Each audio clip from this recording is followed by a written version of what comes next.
Good afternoon, ladies and gentlemen. This is the October 22, whoops. This is the January 14, 2004 meeting of the Palm Springs Planning Commission. I'm reading from some old minutes that are sitting here in front of me.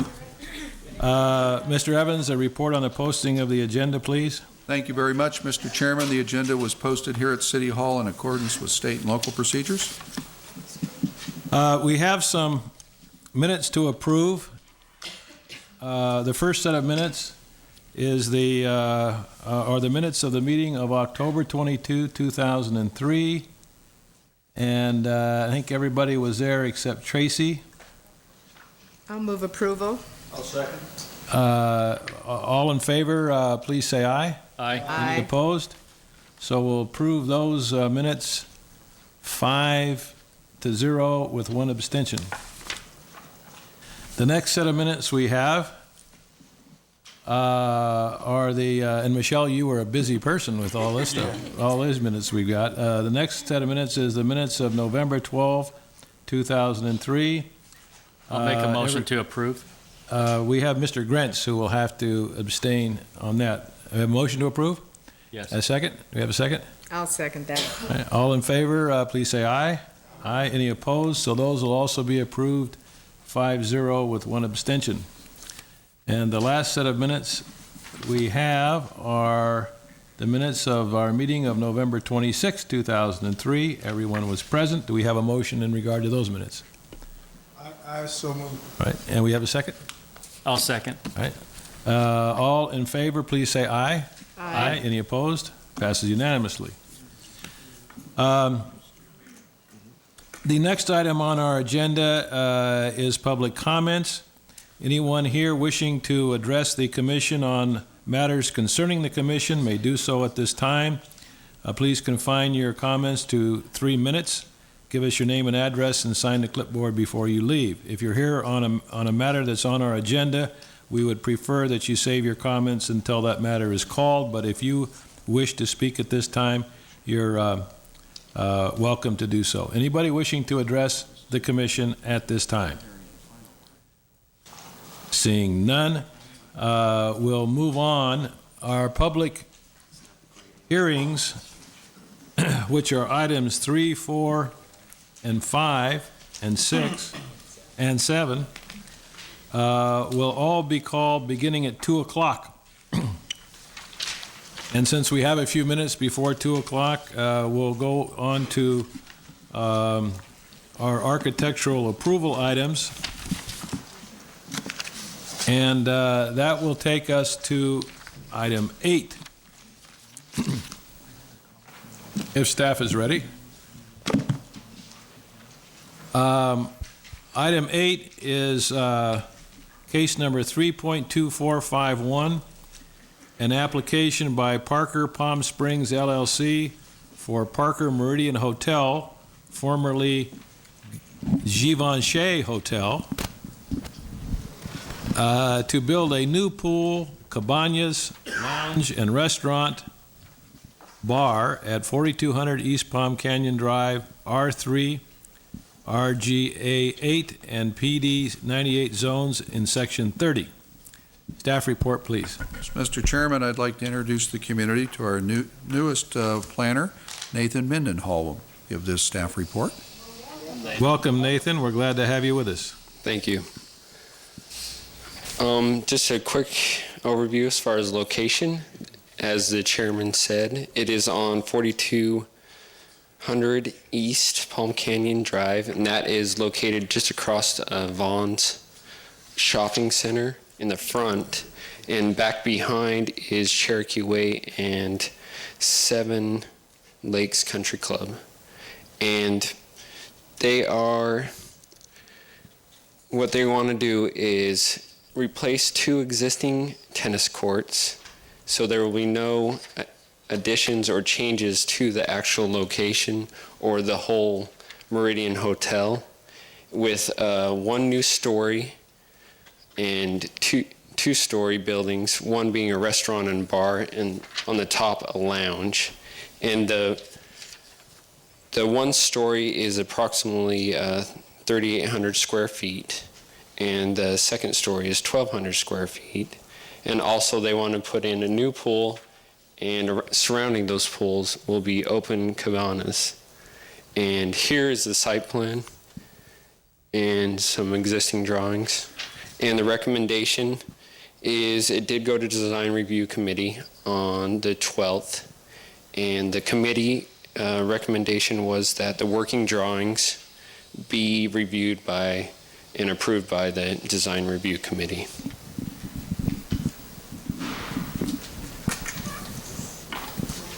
Yes, questions of staff? Ms. Morantz? Nathan, can you tell us how high will the new building be? What is the height? Yes, I please? can.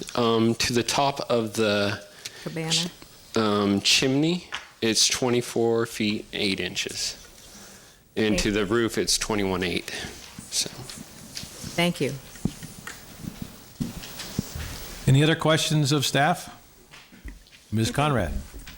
Is this architectural style is compatible with whatever they're going to do to the main buildings, or are they going to do any remodeling of the main buildings? No, this will be, the architectural style will be from the existing, the existing buildings. It'll match all the existing buildings.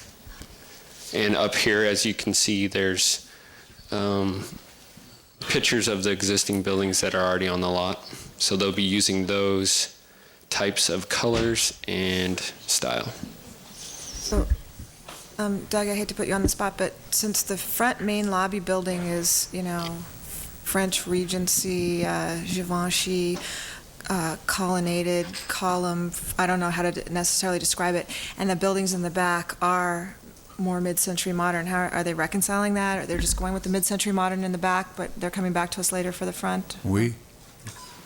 What they're doing right now is in this portion of the project, because once you get past the garden, you have a distinct change of what the building and property looks like, and this would match the back. The front is the front, and this group is going to be looking at this property inside and out, so I don't think they're finished. I'm not sure they're going to come back and redo the front, but, in looking at it, the way I looked at it, you really have trouble matching up and seeing the difference unless you come around the corner. And really, once you pass the spa building, it's almost like a separate property from the street.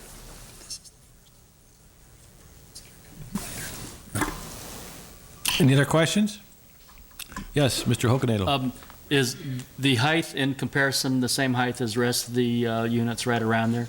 I know there's some two-story in the back. Are they close together, or it will be sort of blended together? This is actually closer to some single-story elements, the old Autry residence and some of the bungalows, so it would introduce a very minor two-story element. In the upper left elevation, you can see a very top elevation on the one, that's I think an east or west elevation.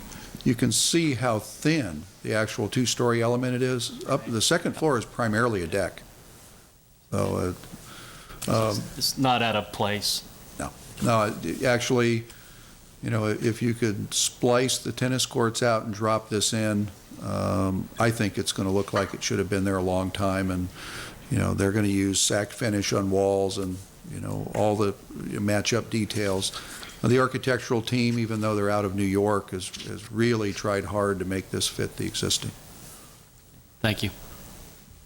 We have a motion?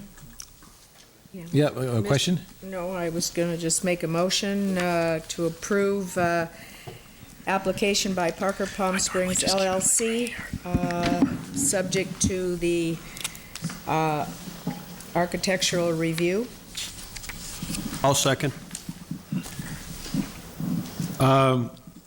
Any further comment? All in favor, please signify by saying aye. Aye. Any opposed? Passes 6-0. The next item is item number 9. Case 3.2200, an application by Mark DeCastro to obtain approval for a non-permitted laundry room located at 518 El Cielo Road South, Zone R2, Section 19. Staff report, please, Gabriel. Thank you, Chairman and Commissioners. The applicant would like to get this laundry room approved or permitted. He had bought the property with this illegal addition and is now making it legal. The location is just south of Ramon, just down the street from here. There are 2 apartment buildings, and the location is in the rear yard. You could hardly see it from the street. You really have to look. There's this little opening here, and here's the opening again. That's what you would see from the El Cielo. And design review recommended approval and the condition per our conditions, and the applicant was fine with our conditions. The conditions are that a textured paint to match the existing stucco building be used to paint this laundry room, and an additional metal gate or wrought iron, something that would block the view from the street here, and that would be it for design review recommendation. That concludes my staff report. Thank you. Thank you, Gabriel. Any questions of staff? Mr. Hoganadel. Yes, is it my understanding correct that anything considered for a storage building, anything under 70 square feet, you don't have to have a permit? This is not a storage building. This is a laundry room. Yes, and we do have standards. Like, storage sheds, and am I correct? We have criteria that for storage sheds in residential zones. As you start working in multifamily residential zones, I don't believe that applies. Okay, thank you. We don't want all the yards full of storage sheds, or Right, each right. tenant will fill them up. This one was a code enforcement action, and the applicant's been very patient with us. And actually, after we worked out the conditions, we would have pulled it off the agenda, but the agenda was printed. Any motions? Mr. Grentz, you look like you're ready to go. Approval of case 3.2200 with conditions as submitted in the staff report. Do we have a second? I'll second. Second by Mr. Hoganadel. All in favor, please say aye. Aye. Any opposed? Passes unanimously. The next item is number 10. This is a sign matter, an application by Michael Sheldon for a main sign located at 402 and 404 North Palm Canyon Drive, Zone CBD, Section 15. Staff report, Gabriel, is that yours? Yeah, Mr. Chairman, the applicant has asked that we remove this from the agenda, and we are in agreement with that.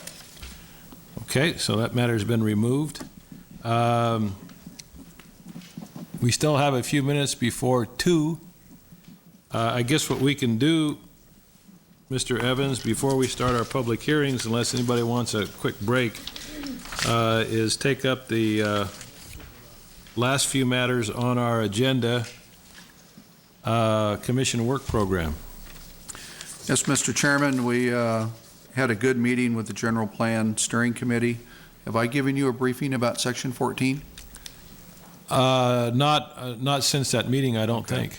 Had a good meeting with the steering committee. Had a great opportunity to explain to the steering committee our relationship with our partners in Palm Springs, the Agua Caliente Tribal Council and their members, to talk a little bit about permitting, decision-making, and things of that nature. It's always an eye-opener for people when they understand that we operate with a very straightforward agreement relative to that. The Section 14 comments that we received, we had a pretty good discussion about massive building and how that might work. And actually, there was one member of the steering committee that wanted to bring the massive buildings out closer to property lines on streets to create a more traditional downtown urban feel as opposed to a more suburban feel. And we had a good discussion about that. And, you know, one of the concerns that I always have when we look at taller buildings is sun angles and orientations, because as we all know, if you have a building on the south, you get that nice shade angle off of it in the wintertime, and you have a large area that's just downright cold, you know, and uncomfortable. And even on a day like today, we've got properties where they try to do commercial business, and throughout the day, because of shading, it's still cool. And it's affected outdoor activities and marketing of properties. They took a look at circulation plans and the like. We had a good discussion. We're preparing a summary update, and you know, that's a quick update of where we were, but we had a good meeting considering it was right before the holidays. And the committee, as always, came in prepared and had good questions. Doug, you might also comment on the technology we had that day. Yeah, well, I proved I couldn't work it. It was it's a new piece of equipment we purchased. It's called a smart board, and basically what it is an interactive computer screen that uses a projection, and you actually run your Windows programs on the screen, and it's about 4 feet by 5 feet, and you can use it with GIS and photographs. You can draw on it. You can save what you draw on it as long as you don't touch the screen as you point to things, like I kept doing, because if you don't do it right, every time you touch the screen, you clear it. And Matthew was, yeah, Matthew got to the point where every time I went like that, he was grabbing my hand. It is going to be a piece of technology that eventually we'll probably do our Planning Commission presentations in here. So instead of boards like this, we'll be doing projections, and we'll actually be able to, move you through a project probably a bit quicker. I think for a long time we'll still have backup drawings, as far as hard architecture. But for general plan type work where you're talking about community and things like that, you can, if somebody says we want to talk about this parcel, you can get everybody focused by just circling it. And you get 4 different colors to work with, and you'll see it probably at your next study session. The fire department has received a grant relative to our Emergency Operation Command Center. This is the type of technology that you see from the Pentagon when they're on television, or firefighters when they're telling you about fires. And we'll be able to use it as an interactive piece of equipment, knowing that the real purpose for purchasing it was, in the event of a disaster, we're going to be able to respond much faster in our progress reports and updates than ever imaginable, because we won't have to draw everything like we would today. And it's a great piece of equipment, and we think we'll see it in most of the conference rooms eventually, and it's very affordable on a relative scale considering the benefits that we see. Yeah, it's quite a piece of equipment. Any other reports, Mr. Evans? No reports at this time, Mr. Chairman, unless, nope, that's it. City Council actions? The City Council had a very brief council meeting last week. The primary planning issues that they addressed, they approved the final map for the Mountain Falls Preserve residential project over in Las Palmas, Moreno Vista area. So that's a final map, a residential map, and they'll move forward, I'm sure, with the recording of the map. Second item they discussed was the issue that we presented a while back to you regarding auctions. Municipal code change, we talked to you about it in study session, that basically says single event auctions, instead of the land use permit having to come to the Planning Commission, they come to the director's office for review and approval, and only to you on appeal. We don't do many, so why do it? And most of the auctions that we would approve are going to be in public assembly buildings where they're not going to be a problem.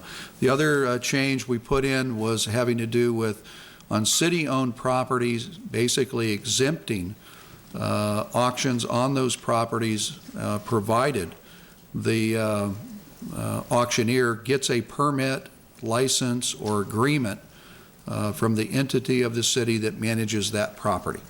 i.e. the convention center, the pavilion, and we've got an auto auction coming up at the parking structure downtown. So the idea there was, instead of having redundant approvals where you get an agreement and then they say, oh, now go get a permit from planning, and we say, approved subject to the agreement, we just didn't see a need for that. So it really cleaned it up. And again, it will probably affect 2 to 3 events a year. It's not a whole lot of work on our part. That completes the council's meeting last week. Tonight on the council agenda, they will get a quarterly budget update from the finance director in the city manager's office. And right now, we're looking at, depending on what they do in Sacramento, somewhere between about a $4 and $7 million budget deficit. We don't know what will happen until they do it. But rest assured, we've got a scramble position relative to what we do for next year's budget. I believe they're going to report that this year we're going to come through with a balanced budget, and I think the finance director will probably comment predominantly because of the amount of new development that's occurred, that the revenues from that have helped us get through this fiscal year that we're in with a balanced budget at the end of the year. A lot of that work, obviously, you worked on in the last 6 months to a year. Right now, the lag time for most projects, from the time you approve them to the time they go in the ground, is about a year or less, and that's extremely fast for construction drawings. The council will also talk about a fee study. The city hired a consultant to look at planning, engineering, and building fees, with the idea of trying to get those development services departments up to a pay-as-you-go department, as opposed to being heavily subsidized by the general fund. We're probably, depending on the year, there's at least $1 million general fund subsidy for planning, building, and engineering in the development services side. And the idea is that permit applicants should pay for the services that they get. We did that study. We did a exhaustive hours analysis of every type of application we do, about 60. I drove the planners crazy accounting for their time. And then we came up with a averaged or reasonable fee based upon those hours. But I will tell you, there's going to be some sticker shock tonight on full avoided cost, because it's not only the planner's hours, it gets into the city attorney services, city clerk, finance, city, all the overhead, and the fees would go up dramatically.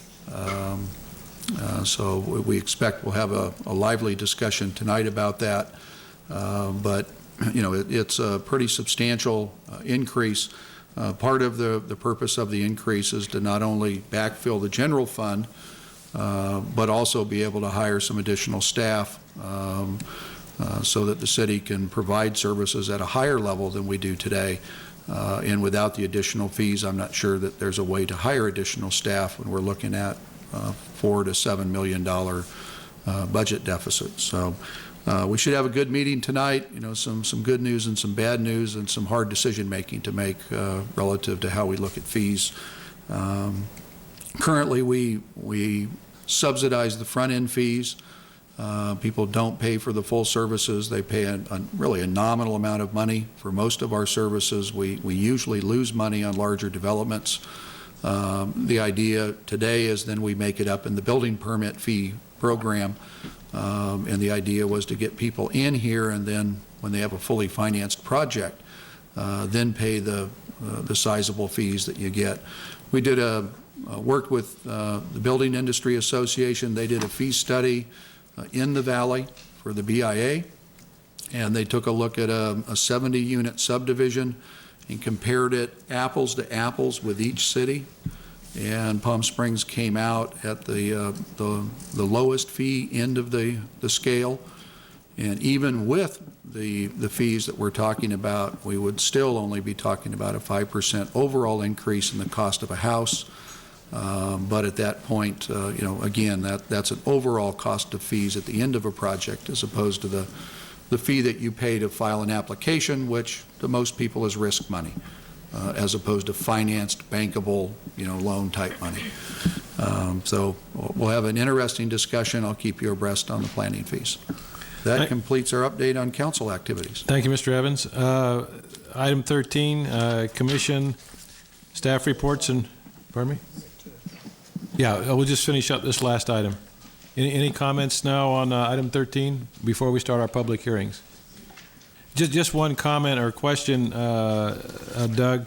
I noticed that they canceled the council cabinet meeting, and is that, are they going to have cabinet meetings, or is this just this time, or do you have any information on that? The city council has talked about, having a meeting where it talks about the role of the cabinet, maybe meeting structure changes, things of that nature.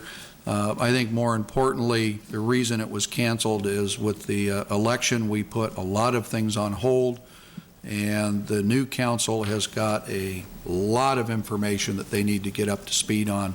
And the city manager and the council and mayor felt that they really needed a regular study session. Mm-hmm. So they're looking at that. I'm not sure the schedule of reactivating that, but I've not heard that they would be canceled, but there may be a little bit different format. Okay, let's then return now to our public hearings. The first public hearing item is number 3. This is case 5.0975 CUP variance 6.473, an application by Happy Valley LLC for a conditional use permit to allow 86 vacation ownership units, in parentheses timeshare, pools, spas, and underground parking, the vacation of the northern 20 feet of right-of-way on Arenas Road between Calle El Segundo and Calle Encilia, and a variance to allow a 10-foot side yard setback located on 1.71 acres at 190 Calle Encilia at the southeast corner of Calle Encilia and Arenas Road, R4 VP, I guess 1L zone, Section 14, and this is a continued public hearing. Request is to continue the hearing, continue the hearing to January 28, 2004. Yes, sir, Mr. Chairman, we're still working on resolving a couple of issues with the applicant. We suggest that you open the hearing, take any testimony, and continue the hearing. Right. Anyone here will open the public hearing on item number 3. Anyone here wishing to speak on that item, please come forward at this time. Seeing none, we will entertain a motion to continue the public hearing. So moved. Have a second? Second. We'll need a roll call vote, please, Michelle. Mr. Hokanado? Aye. Mr. Wright? Aye. Ms. Conrad? Mr. Grinch? Aye. Ms. Morantz? Aye. Mr. Schoenberg? Aye. So that matter then will be continued to the meeting of January 28. Item number 4, case 5.0976 CUP, an application by Burtech Industries for Palm Springs Transfer and Recycling for a conditional use permit and to review a draft mitigated negative declaration on environmental impact to construct a total of 50,987 square feet of buildings to comprise a waste transfer and recycling facility at 19th Avenue and McLean Street, M2 Zone, Section 15. This is continued from our meeting of December 10, 2003. The requested action is to remove from the agenda pending written response to public comments. Mr. Evans, is that what we're being asked to do? Yes, Mr. Chairman, we're preparing a written response to the comments that you received at your last meeting, and it's going to take us a little bit of effort to do that. We just recommend that we remove this from the agenda. All right. So we don't need a motion or open the public hearing? No, sir. All right. That matter will then be taken off calendar, so to speak.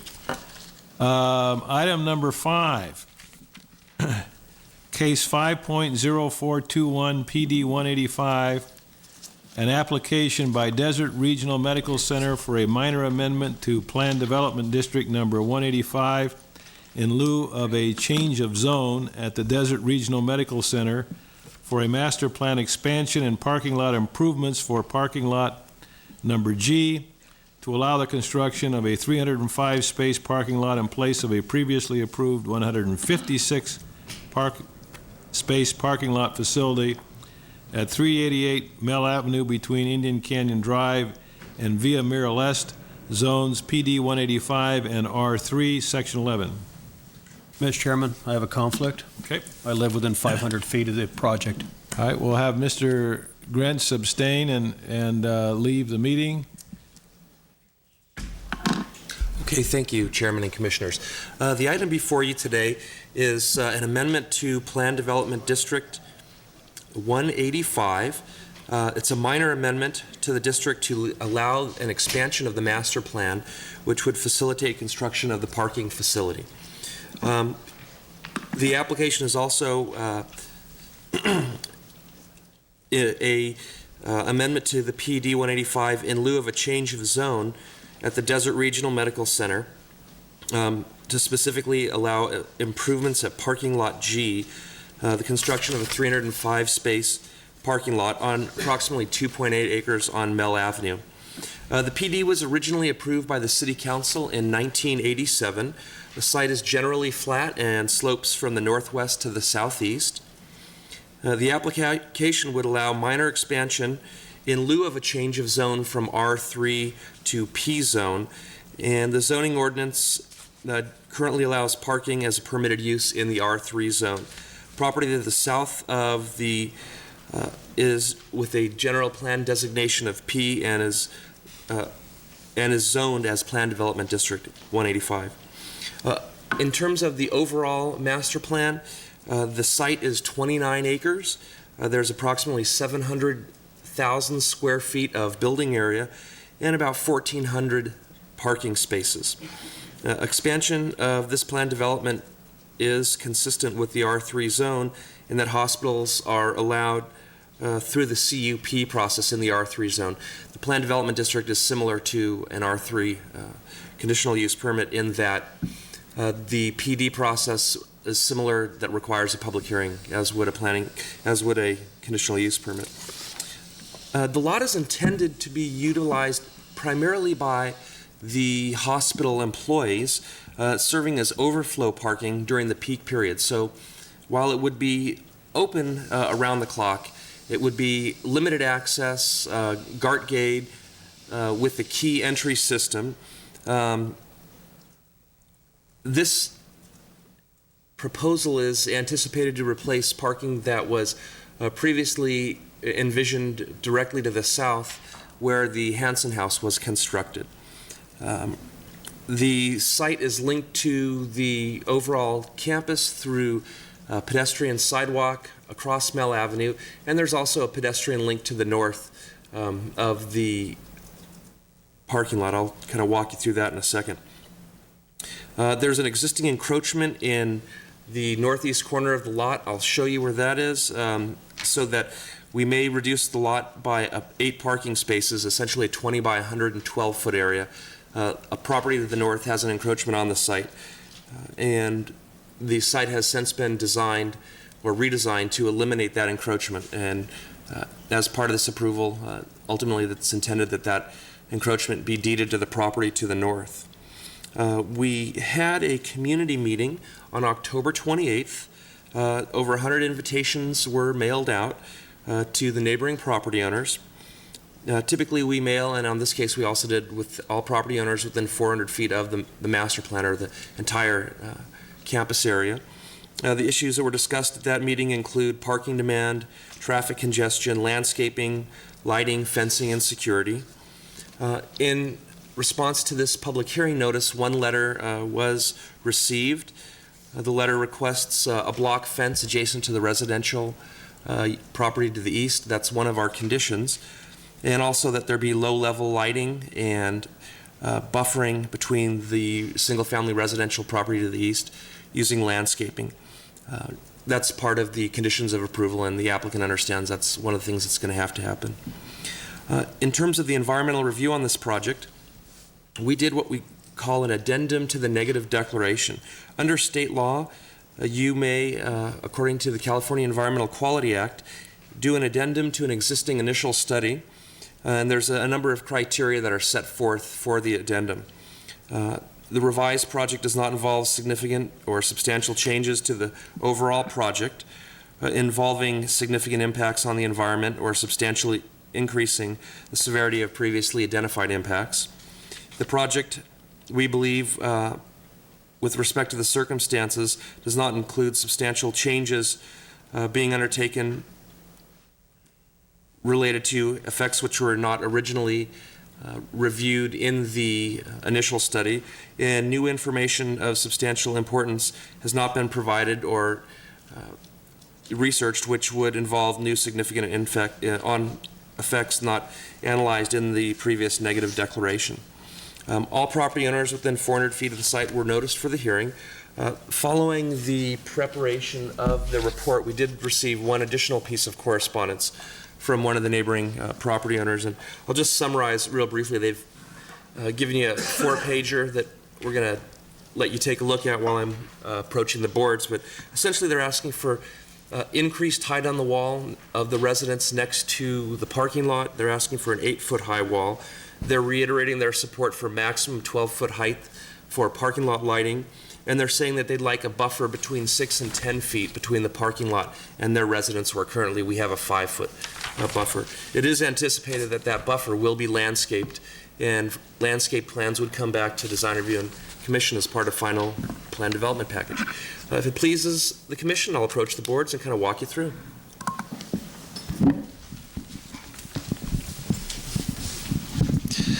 This exhibit depicts the Desert Regional Medical Center Campus Master Plan, Indian Avenue, Tachiva Drive, Via Miraleste, and Mel Avenue.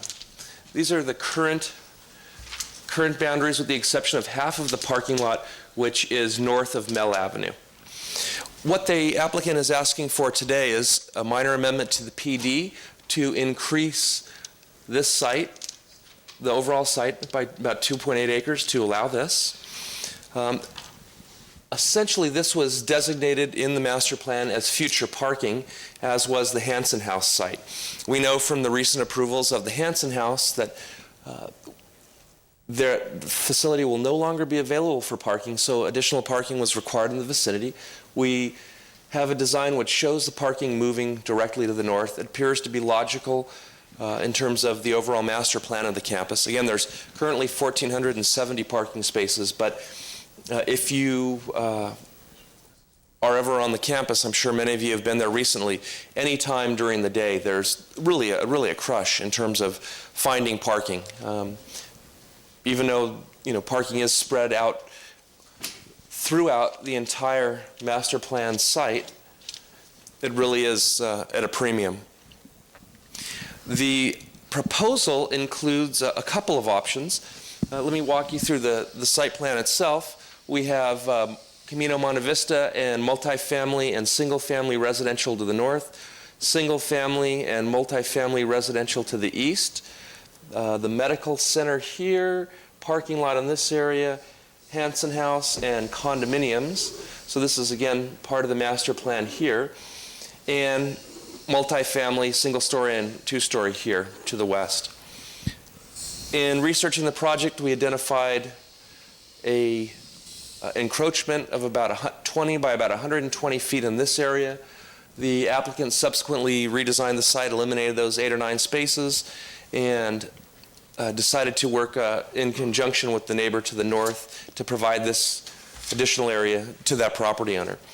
The correspondence that you have received as part of your package was submitted by this owner, and this is the property line condition that they're really concerned about. Access to the facility is provided here with a one-way drive-in and a one-way exit, and a pedestrian connection right here, which would link up to the Hanson House. There's also a pedestrian connection through a gate to the north, which we anticipate would be limited access, probably locked, and people could have key access.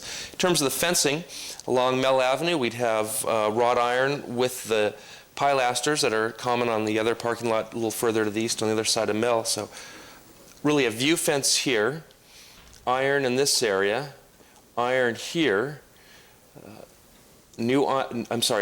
block wall here, iron block wall here that's existing, new wrought iron here, again for the view, and then existing wood and masonry wall here, and existing masonry wall here. A couple of power poles are located on the site, which would be removed as part of this project. Lines relocated underground. We're very comfortable with the proposal. The drawing above shows how the project could work if the parking spaces included carports. We don't have those carport drawings for you, but that would be included as part of the final PD. Again, this property owner is asking for consideration of a couple of things. Widening the buffer. We currently have a 5-foot buffer here. They're requesting 6 to 10 feet. Heavy landscaping, that's going to be one of our conditions, and also increasing the height of the block wall, the masonry wall, from 6 to 8 feet. 8 feet can be pretty massive, especially if you're on the lower side of the fence. 7 foot may be a good compromise. It'll achieve their objectives in terms of noise, light, sound prevention, enhanced privacy, and we can augment the landscape plantings in this area through the use of closer, more densely packed trees.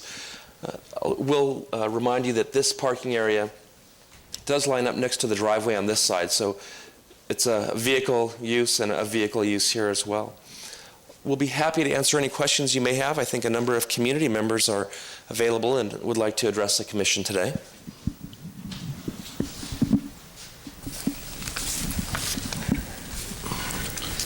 Do we have any questions of staff before we open the public hearing?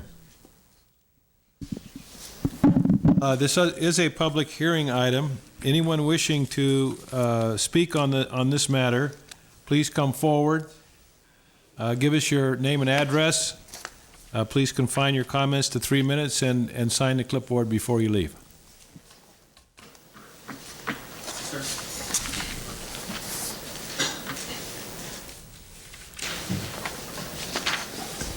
My name is Vincent Dundee, 4455 The Palms in Palm Springs. And the planning department gave you the basic plans that I had made up. Now, thank you. I'd like to thank the planning department. They've been very cooperative in working with me on coming to a solution. Now, my family, we are not against the parking area. We just would like to see certain safeguards that would protect our way of life. We've lived in this home since 1973. We've lived in Palm Springs since 1960. So we'd appreciate the Planning Commission giving us consideration that this is a change. When we bought the house 30 years ago, the Desert Hospital was 3 blocks away, and now they're our neighbors. And so we're willing to work with them.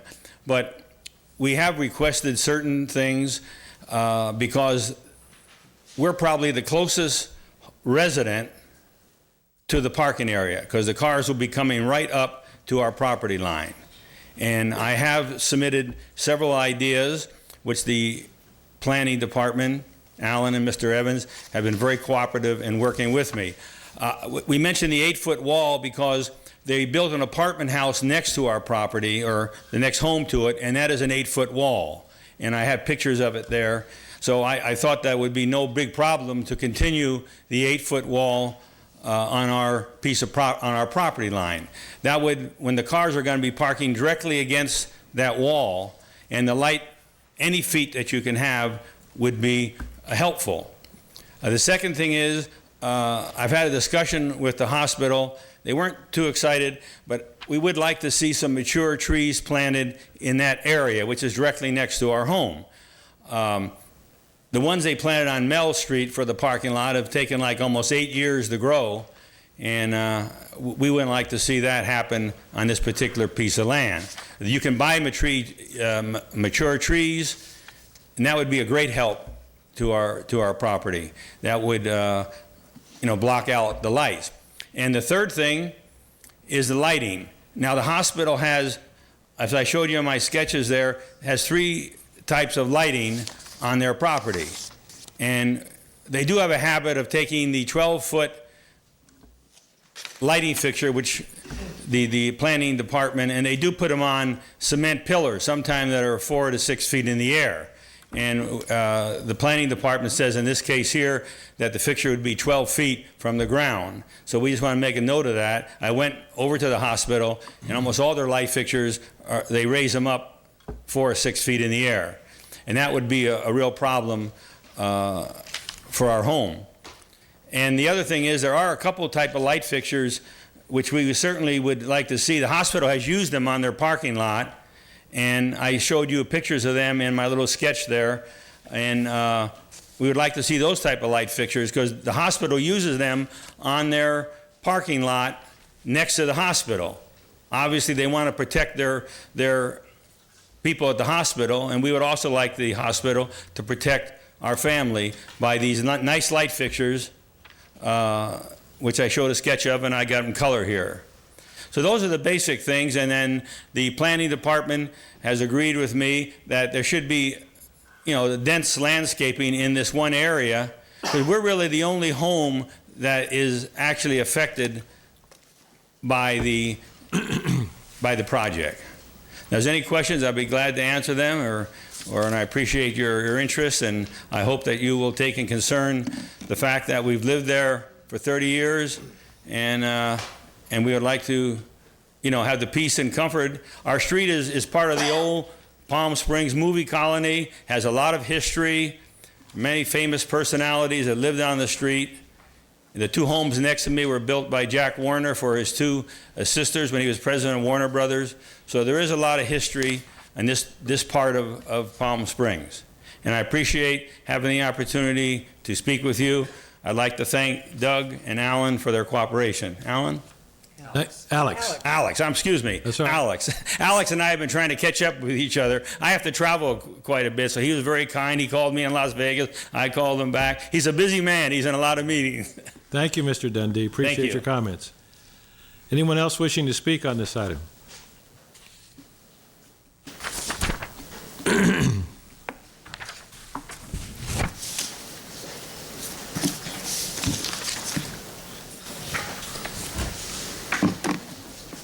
My name is Lowell Pearson. I live at 434 East of Palm Street. I am the encroaching neighbor on the northeast corner of the proposal. I actually think that replacing the empty field that has been there since we've owned our property about 7 years would be an improvement to be turned into a parking lot. So I agree with the proposal of the hospital district to replace the vacant field with this, what I consider an improvement. We had one instance about 2 years ago where I had to call the local police. We had some campers right adjacent to our property on the hospital property, and that was promptly taken care of. But it was a little bit unnerving to see people sleeping right next to our chain link fence. I have just one request, and it's already been voiced by Mr. Dundee, that the height of the block wall is our primary concern. I made some, for 2 reasons. One is our property, which is across the cul-de-sac, more or less, from Mr. Dundee's home, that on the north and west walls of our property, we're surrounded by commercial residential buildings of 2 or 3 stories, and they've put 8-foot block walls around the property. And I went out today to measure those walls, and they're 8 foot or higher all around the north and west sides of our property. So I think there is precedence for an 8-foot wall. The other point is that there is quite a slope in the land between our property and where the block wall will be constructed. And I made some laser measurements this morning to see from the south side of our tennis court to where the existing chain link fence is located, and from the playing surface of the tennis court to the base of where the new wall will be constructed varies in height from 22 inches on the west side to about 30 inches on the east side. So that would make the block wall look much less than 6 feet. And that's the second reason that I have we have next to the tennis court a pool and spa area, and it would be, I believe, quite visible from the lot with simply a 6-foot wall because of the slope of the property.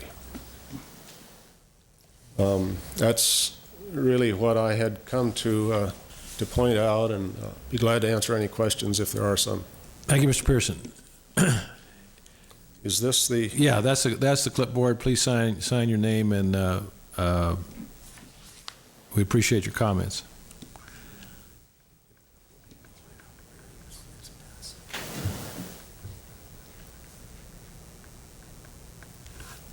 Thank you.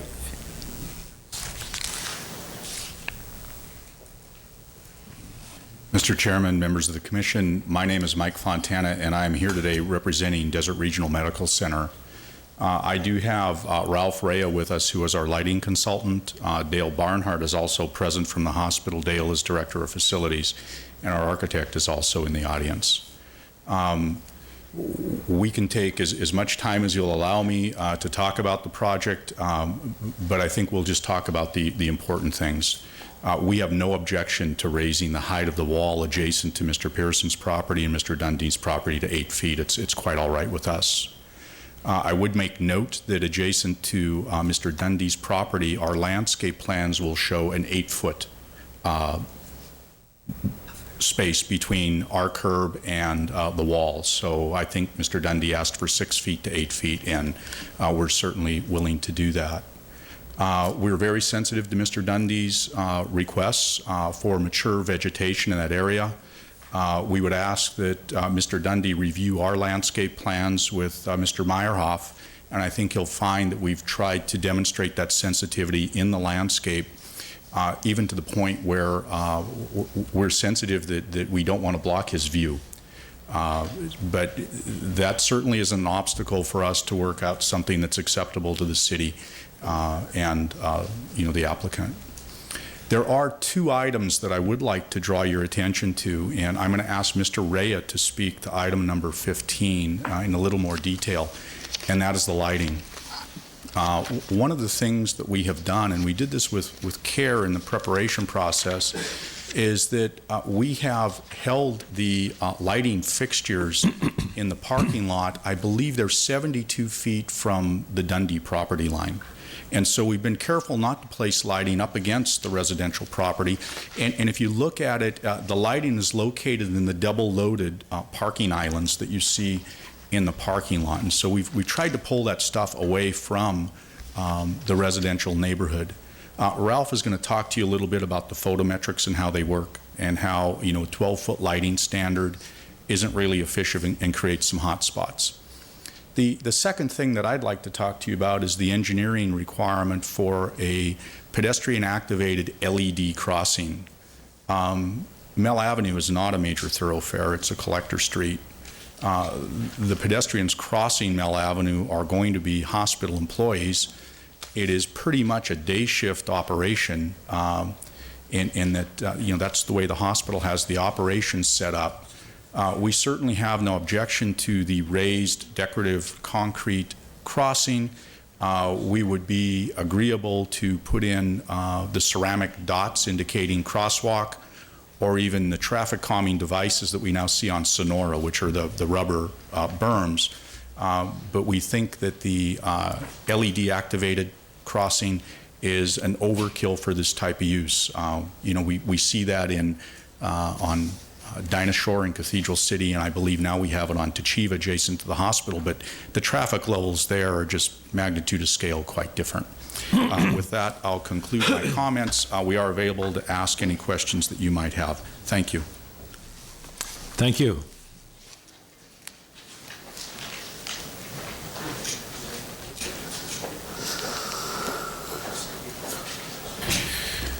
Mr. Chairman, fellow planning commissioners, my name is Ralph Rea, and I'm here to speak in regards to the lighting for this particular facility.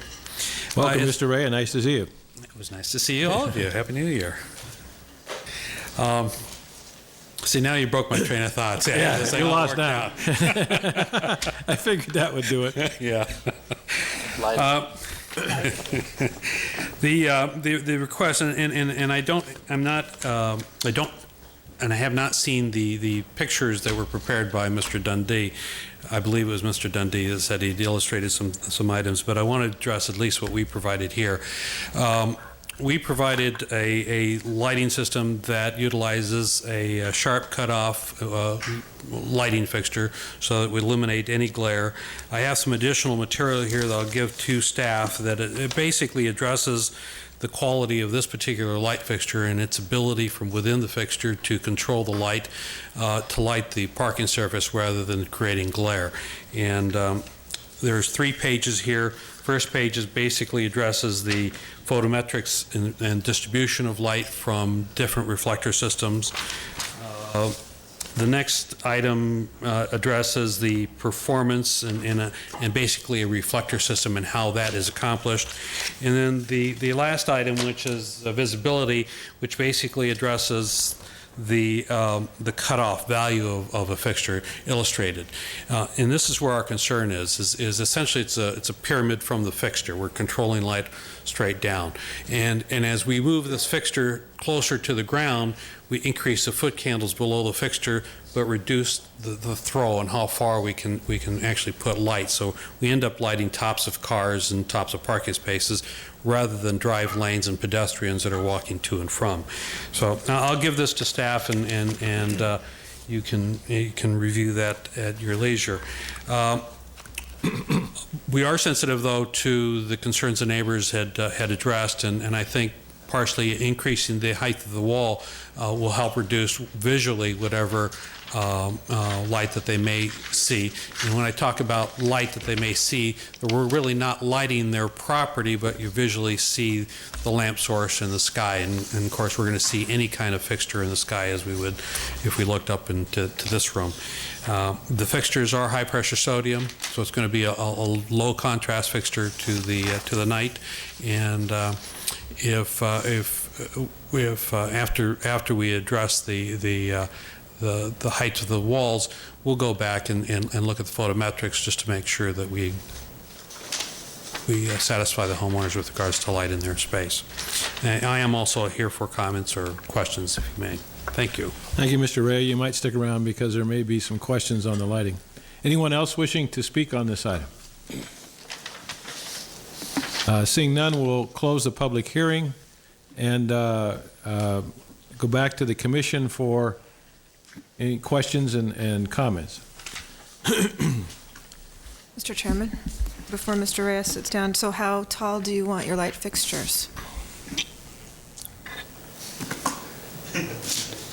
Oh, you're talking. Yeah.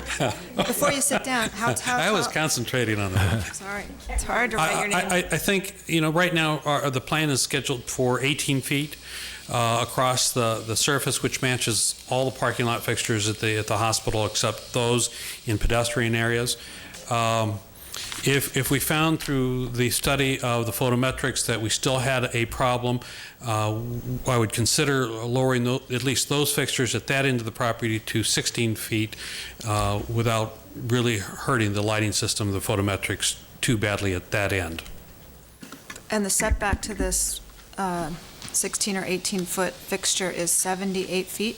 72 feet. I think the 72 is what I heard, but the architect's better to answer that question. And I will make one additional comment if I can.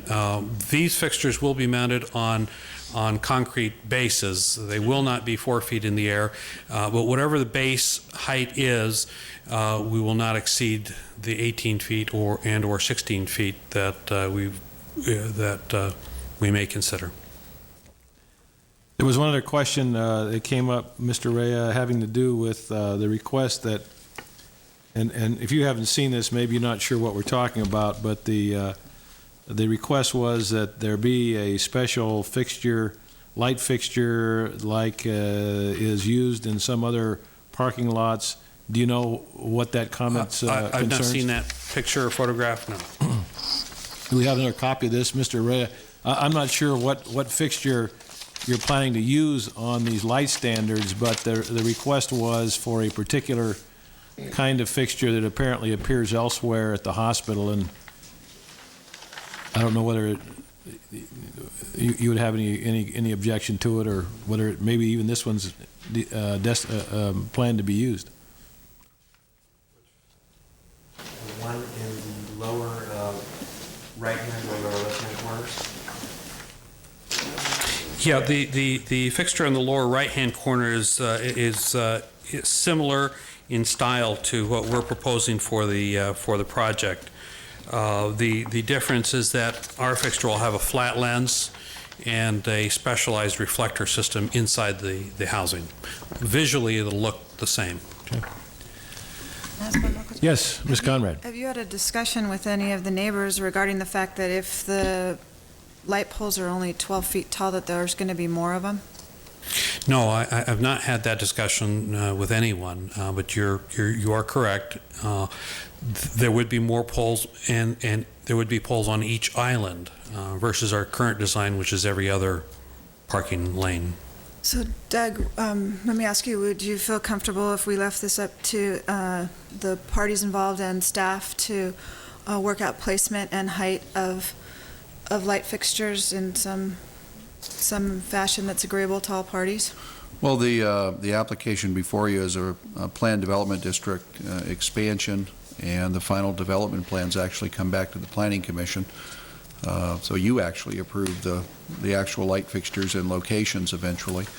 It's a pretty simple final PD. If you wanted to today refer the final plans to staff approval, I'm sure the applicant would love to have staff approve the plans and not have to come back to the Planning Commission. There's two issues relative to, light fixture height, and Mr. Rea is giving you, as always, excellent advice relative to light throw and shadows and photometrics, and he's right on the money, relative to the ground lighting. When we looked at this, we looked at it not only from that perspective, but also the height of the light fixture.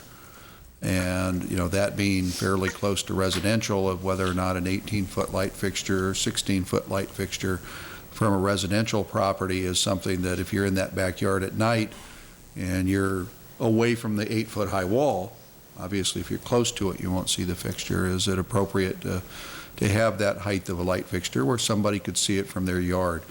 If we do a very dense tree program eventually, you won't see the lights, you won't see the glare, you'll see the trees, over time. But, we were concerned about just the height of the fixture.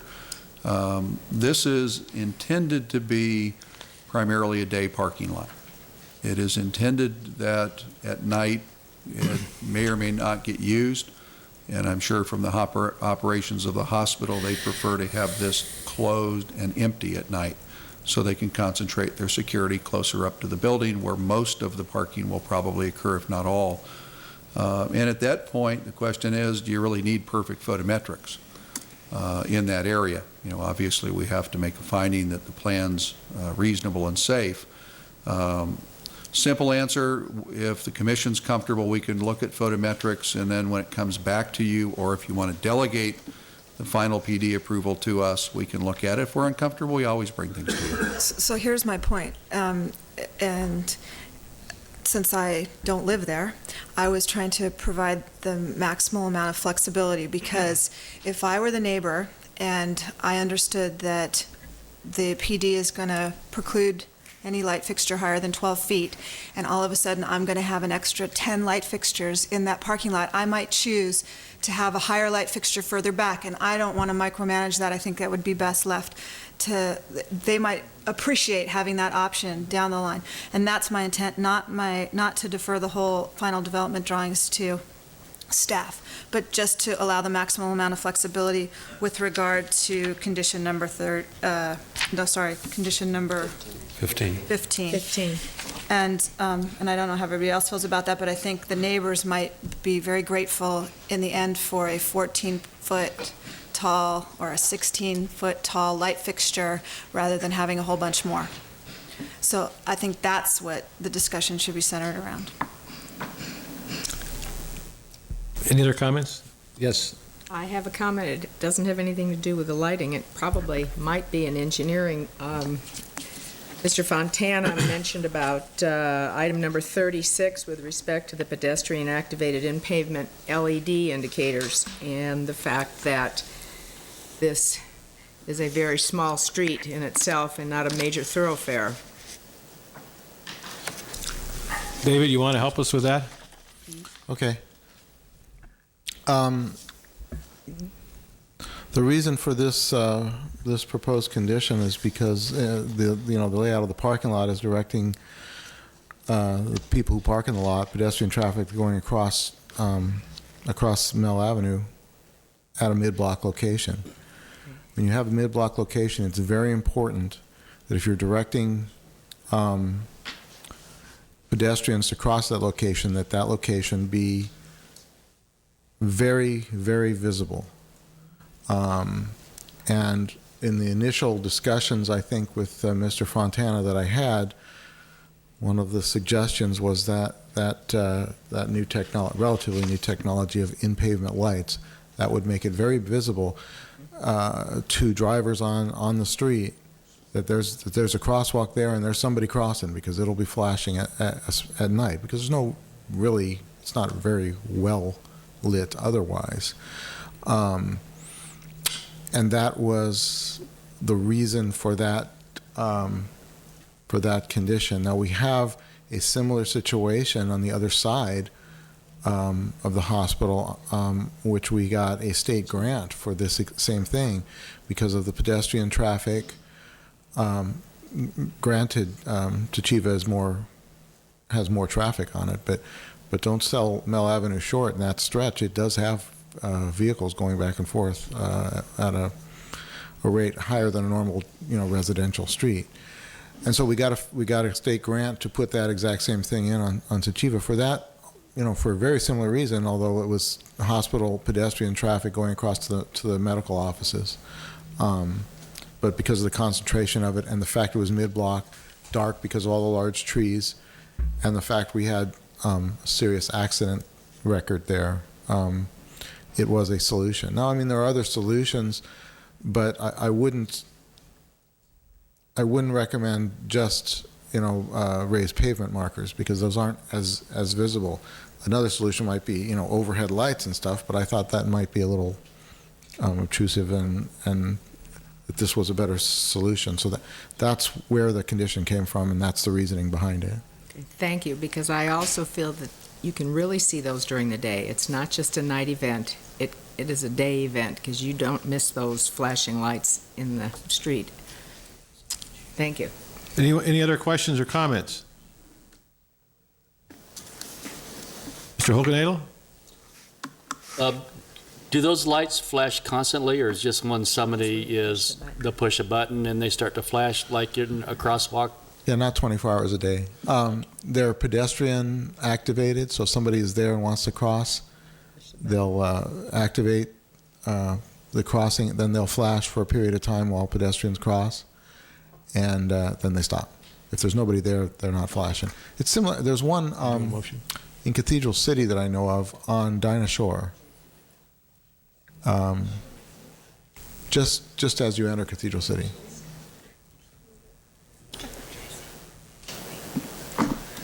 How much does one of those LED things cost? About, I think it's about $35,000. Is there a traffic study to show how many people are driving on Mel now? Is it going to be all hospital employees driving down there to park?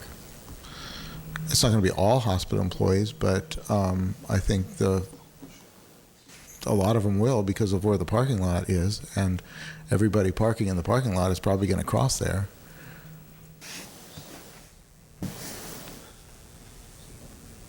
That's tough.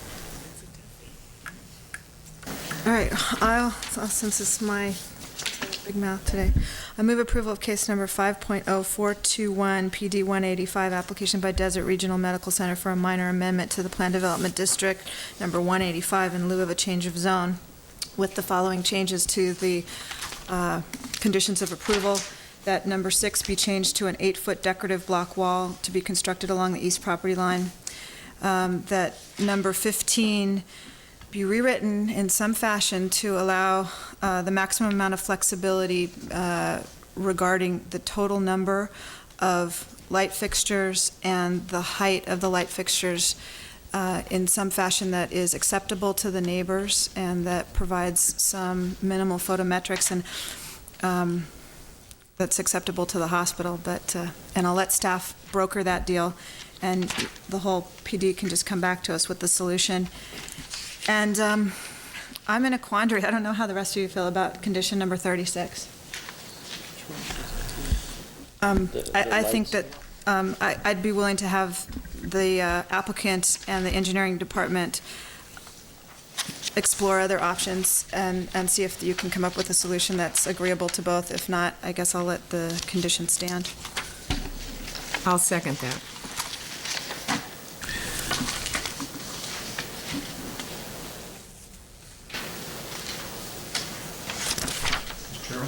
Yes, Mr. Evans. A couple of points of clarification on the condition number 6. We'd suggest that we do the east and north property line adjacent to the existing single family. Thank you. And can that also include, since Mr. Fontana indicated that there will be mature landscaping, that gets detailed in the plan for the neighbors to see? We can Thank take you. care of that. And then on 36, the intent of the condition to add language about exploring other options. Yes. And then my suggestion would be that you could then look at the final, with the final PD. Yes. Okay. And that way you still reserve some discretion after you hear the options.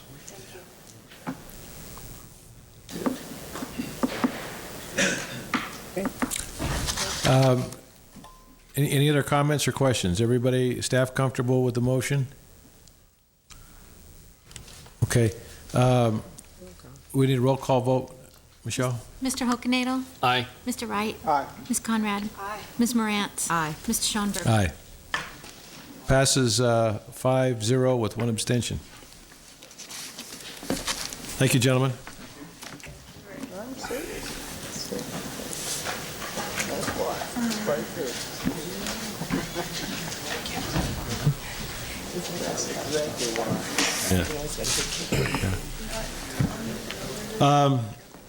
That takes us to item number 6. Case 5.0990 CUP, application by Costa Nichols for Desert Discount Wine, Spirits, and Gifts for a liquor store specializing in wine and gourmet food specialty store with on-site tasting room located at 611 South Palm Canyon Drive, Suite Number 1, Zone PD 77, Section 11. I don't know.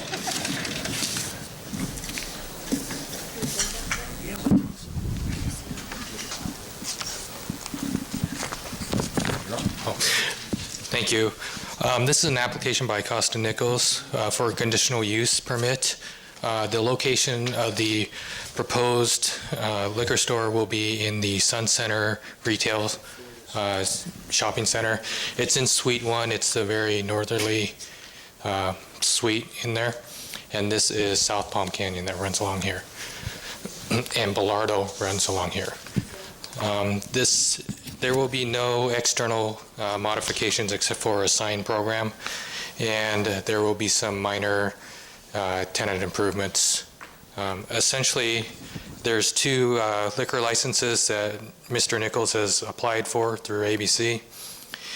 Liquor license number 21, which is off-sale general, which allows beer, wine, and spirits, and then license number 42, which is on-sale beer and wine for public premises.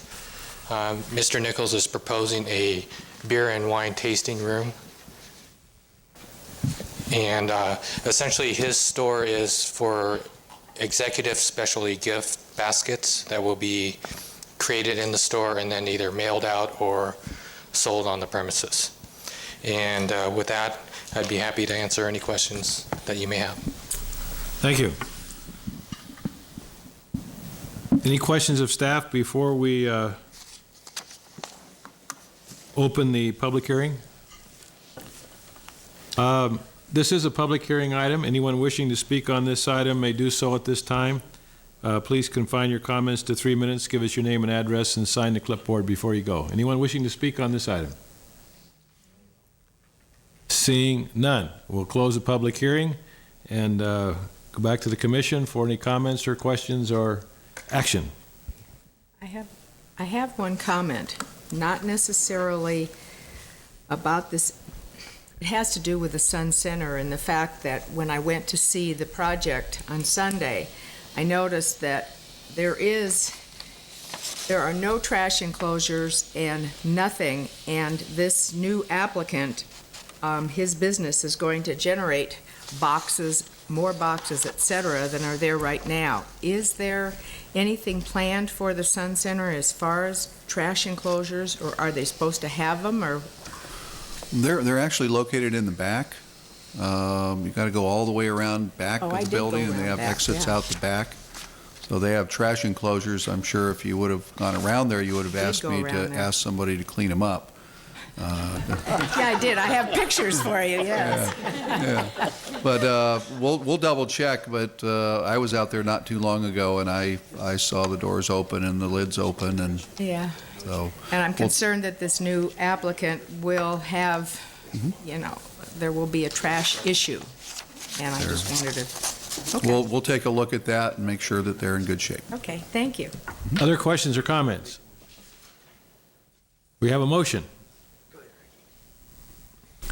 Yes, Mr. Well, it Chairman, look like I'll- Ricky's getting ready to make a motion. Ricky, No, are you gonna give him a make a chance. motion? Give him a chance. Go, Rick, go.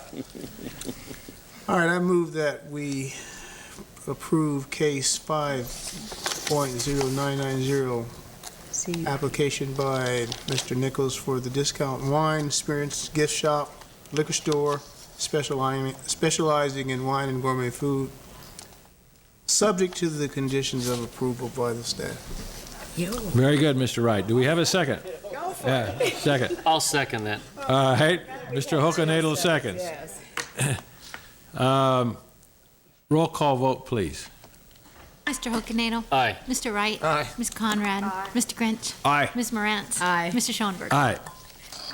Passes unanimously, 6-0. Too much fun. Our last item is item number 7, case 6.474, an application by Curtis Kilman for a variance to allow a reduced rear yard setback and additional second-story structure elements at 466 South Potencio Road, Zone R1A, Section 15. Staff report, please. Mr. Chairman and respected members of the commission, as was indicated, this is a house located at 466 South Potencio. Potencio actually dead ends at this general location, and Baristo would be a cross street that you could utilize as an access to this. The tennis club is over here. I've prepared an additional that I'd like to put up that I think illustrates a little bit more about the site and its regionalism than what I had originally.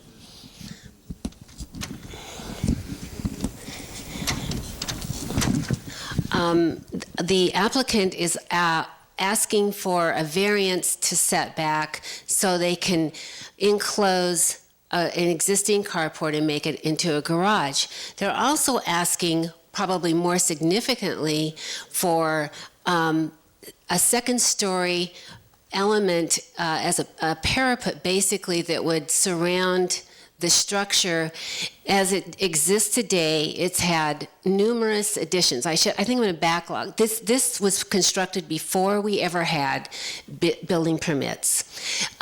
It's adjacent and was originally part of the Singer estate that's next door. I know that by looking up parcel maps and seeing construction dates for this in 1933. It's well documented historically. And then when we look at the parcel map that was created in 1948, then we know that this building was obviously constructed because we have building plans that go back to 45, building permits. So it's the assumption that this was an accessory building originally to the estate, and that's the point I'd like to make there. Consequently, in 1951 and 1955, there were additions that we do have documented by building permit for this structure, but they're very generic. Addition of a bedroom, addition of a bathroom, addition of a living area. Those are we can't really understand exactly what that meant. As it exists today, it has a very steep stairwell that actually accesses the second story element. The contractor that's working on this project, just with his knowledge of building construction processes and what's allowable by the Uniform Building Code, believes that many of these elements are probably illegally constructed or were illegally constructed. The stairway, you can see the shed roof that's on the second story element. This would be on the east side of the house back here. And so the overall purpose of this is to maintain some sense of architectural integrity for the structure. Whatever it's been changed to, they'd like to be consistent and clean it up with roof line, etc. They're really not adding any more usable or habitable second story space. This is habitable space. People are up there. This is a deck. This isn't going to be a new bedroom. It's going to have a roof that will create more of a porch kind of element, but they're there now and they will continue to be. But as you can see, it's a substantial mass that is going to be, this is that shed roof that we're looking at right here. It's going to change that scale of that back space. We've had one neighbor that will be impacted by that, living close, that came in and asked to see the plans and wanted a general explanation. I strongly suggested that they attend today, and I'm not quite sure if they're here, but to express they didn't really express to me a negative or positive view, just that they wanted to understand about the project. As you can see too, there's large trees that are part of this, and what obviously planning doesn't go in and utilize a condition of approval saying you have to maintain those or cut those down, that kind of thing very often. And right as it stands, the second story element would not really be that visible because of those trees, but if those trees were removed, it could be quite visible. And just for your information, these are one story, all the green, all the adjacent properties, 2, 2, 2, and vacant. So I tried to give you a little idea of the context of multiple stories in the neighborhood. With that, I'm concluding my staff report, and I welcome your questions. How big vacant is he right there? This is about 100 by... Any questions of staff before we open the public hearing? There are none, so we'll open the public hearing. Anyone wishing to speak on this item, please come forward, give us your name and address, confine your comments to 3 minutes, and sign a clipboard before you leave. Anyone here wishing to speak on this item?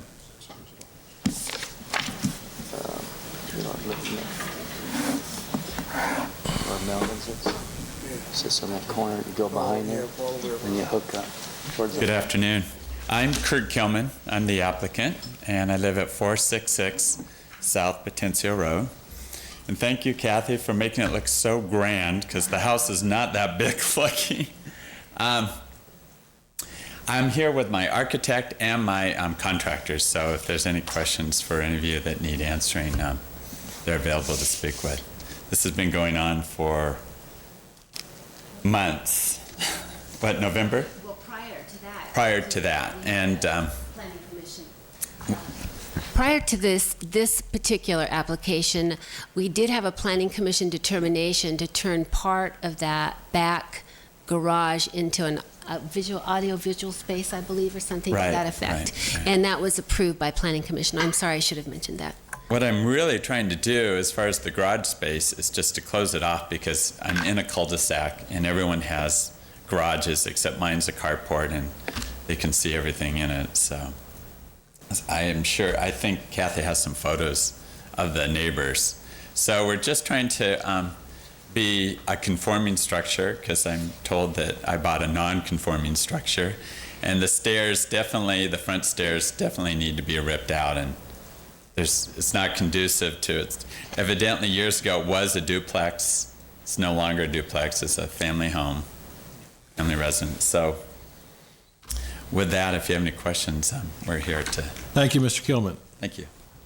Anyone else wishing to speak? Do we have any questions?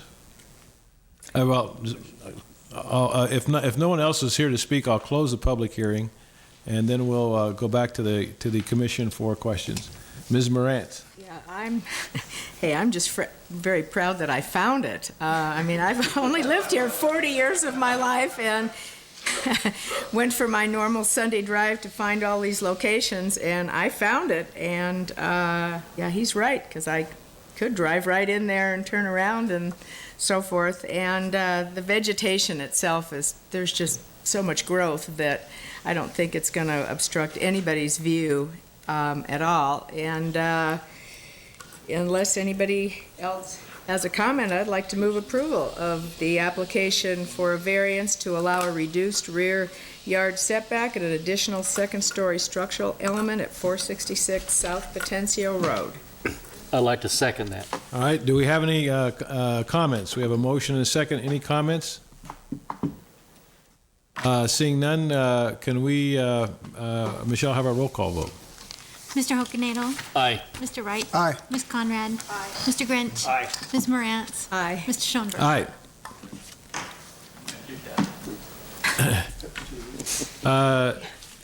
Thank you, everybody, and I think with that, Mr. Chairman? yes, I Mr. have Evans. two items under commission staff reports that I overlooked. Uh-oh. Okay, let's have them. All right. Yeah. Make it quick. The January 28th meeting of the Planning Commission, it's your regular meeting. We have the Convention Center scheduled for revised Plan Development District plans or final plans. And we need Commissioners Morantz, Grintz, and Conrad. Are you going to be here on the 28th? Yes. Okay, well, we're contacting Commissioner Matthews, and here's the schedule to try to get this back on construction schedule and bidding schedule. We're going to get the revised plans middle of next week. We'll do our staff review, design review on Monday, and then Planning Commission Wednesday afternoon and City Council review Wednesday night. So it's going to be real important that we have a quorum on that meeting. Otherwise, I'm going to be calling you all for a special meeting earlier in the week. So let's see if we can hold that one. The other one, Mr. Chairman, I did overlook an item on the City Council study session agenda. The City Council is going to review the role and structure of boards and commissions, the appointment process, and the council cabinet. So that all of that is on the agenda tonight. I went right by that in my update earlier. Thank you, Mr. Evans. Any further comment? Is removal from boards and commissions on that agenda? I'm just kidding. I think that takes care of all of our business today, and we will thank you, Mr. Evans and Michelle, and we'll adjourn the meeting.